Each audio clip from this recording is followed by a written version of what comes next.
Hello! Hi, welcome to our channel.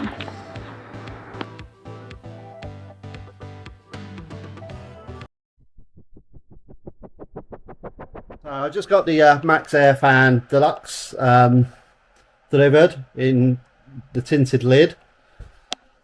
So I'm going to open up the box and then measure out a moulding, might be the word, I'm not sure. The piece of wood to go around the fan, and then I'm going to use that as a template to cut it out in the roof as well. So I've just taken apart the 3 layers. So this layer is the top, it sits on top of the roof. And then the fan, which is upside down, sits into that, and then this part sandwiches in from the bottom.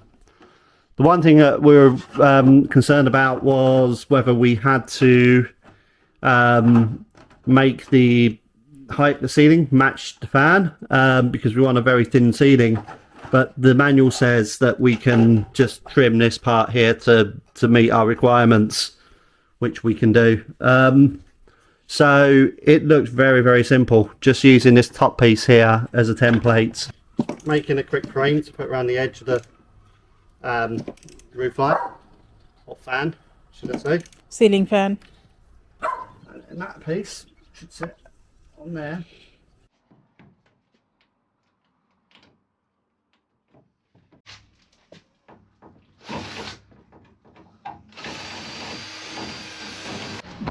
So we just drilled the holes for the MaxxAir and we're going to fit them.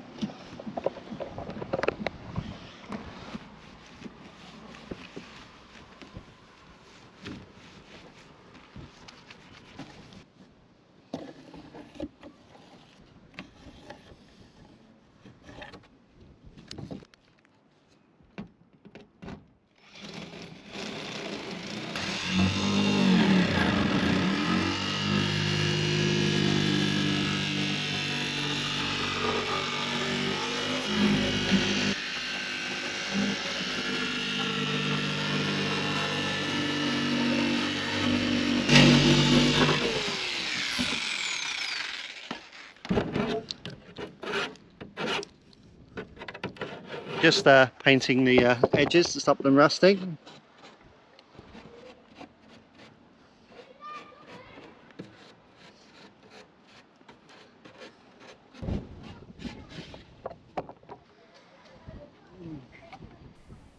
We gave it 15 minutes or so for the paint to dry, and then we proceeded. The next thing was to prep the area for the frame to be dropped in. The plastic frame for the fan, which screws to the wooden frame underneath which we made. The area was prepped with mastic tape, which is almost like a Play-Doh material that's used to seal to the ceiling via that wooden frame that we made. I should note that we put a fan in the back as well. We jumped to the one at the back due to technicalities with the filming on the front. Now we've got the fun of drilling these in. So the next thing to do is to drill through into the wood underneath, which Mrs. Flack is holding up in a second.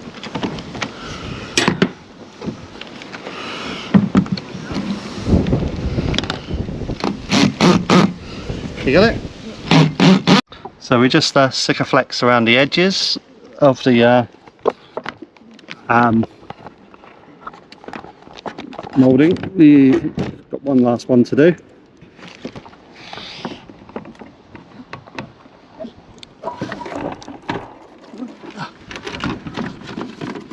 Now the frame is fitted, we just drop the fan in,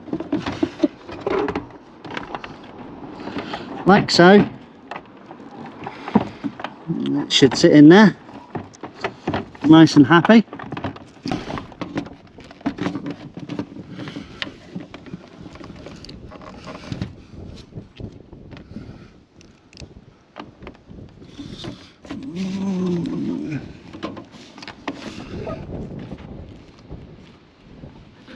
When fitting the front fan, we fitted it onto a flatter surface which was raised on the roof specifically for the fan.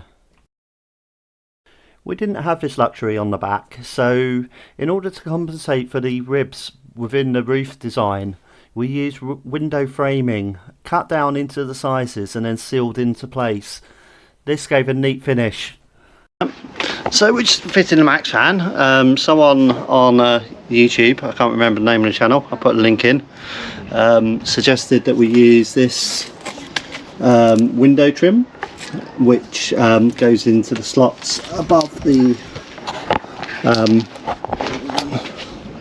on the ceiling below the Max fan.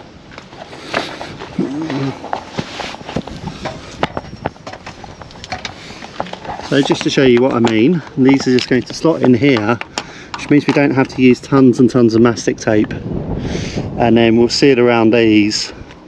It's going to put a much nicer seal around the Max fan, and then it saves us from buying a rather expensive overpriced mounting kit.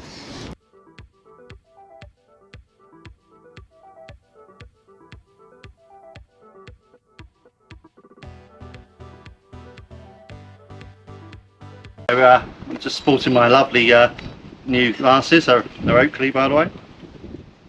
Not just because we're using the cutting disc to cut the metal for the centre parts of the roof rack, and this bad quite nasty.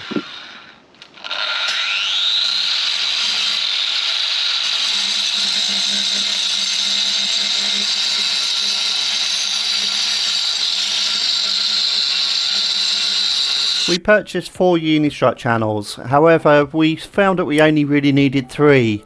That's including my mess up of cutting the bars, the crossbars too short, and then having to redo them.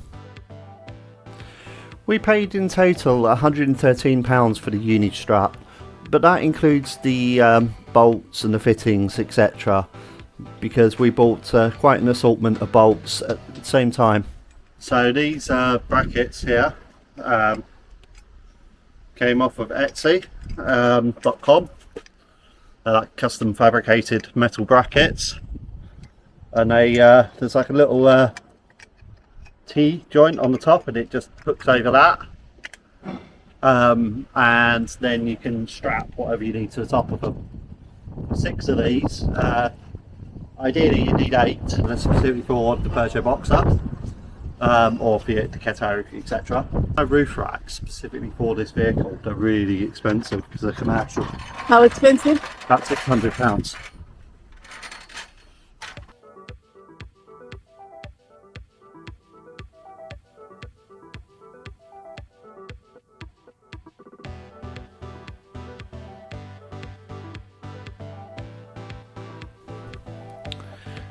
Next, all we needed to do was lay the Unistrut cut to size onto the mounting brackets, and then we just bolted them straight down onto the brackets itself, so they're nicely secured.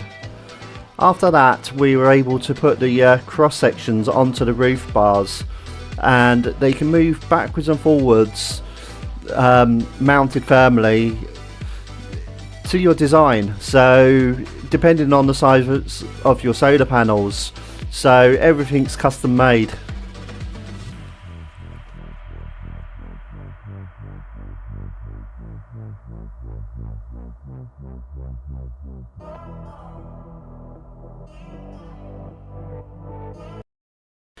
After the roof rack was put up, the next thing we were doing was slinging 3 180-watt solar panels up onto the roof. They were measured to size, and then the crossbars were put in place ready to support the panels, so they fit perfectly. So just fitted the first panel. Now we're going to worry about where the wires run before I put the next panel on and sneak them myself. So I'm fitting 3 panels in total using a 3-way wire connector on each of the terminals, which is quite a cheap thing on Amazon, which is one of those. And then I bought 15 amp fuses specifically for the solar, which just plug in what they do is they protect the panel just in case something goes wrong. It stops you from blowing. If one panel goes faulty, it stops it blowing up with the other panels. They're just plug and play. So this is just going to go straight in here. So this is from the first panel, is it? Yep. That's it. Just like that from the first panel. And that's going to sit up on the roof. And then we have the negative cable, the other one, and that's just going to go in now, sit up on the roof, ready for when we plug in the next set of panels. So just ready, the next set of panels go in. Please note that the wiring configuration of the solar panels is in parallel. The reason for the parallel configuration is so that we add together the current rather than the voltage. This is due to a limitation on the Renogy DC to DC charger with MPPT, which we'll be using because it only supports a lower voltage. So if we went for a series configuration where the voltages were added together, it would be incompatible with our controller. Right, so the next thing to do is connect this to the roof, which is just a little rain protector for the solar cable. And this is our solar cable. I'm going to chop it at one end because it's going into a solar switch. And then I'm going to feed it through into the van, and then we're done. I'm going to have solar in the van. As you can see, we have the two panels wired in parallel here, and then we're plugging those two panels into the one wire coming out, which will be running back into the van. I'm just fitting the last part of the solar, which is this little thing here. I'm going to use one of these, so I'm going to pop that in there, pop that over the top, then run the cable through, sticker flex it down.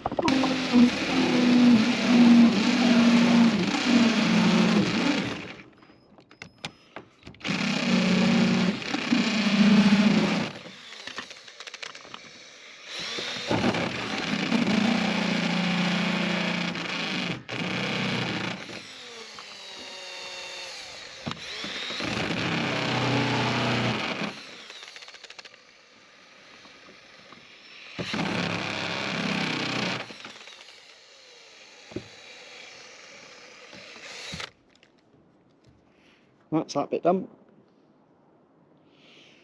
Just do with some little white paint now.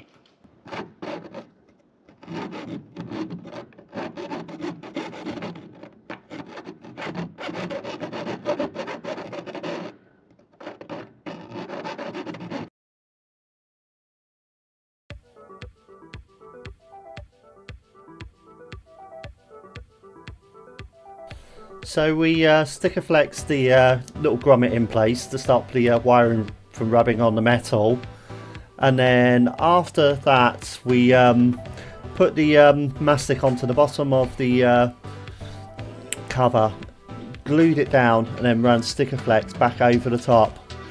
The other thing worth noting is, because we were drilling on top of the van, we must clean up all of those little chips on top of the van, because those little metal filings will sit there and rust and leave brown spots on top of the van. Just testing to see whether the solar panels are working now. So we're going to stick a probe on that wire. One on this wire. I don't have much copper showing, which is because we've chopped them off, but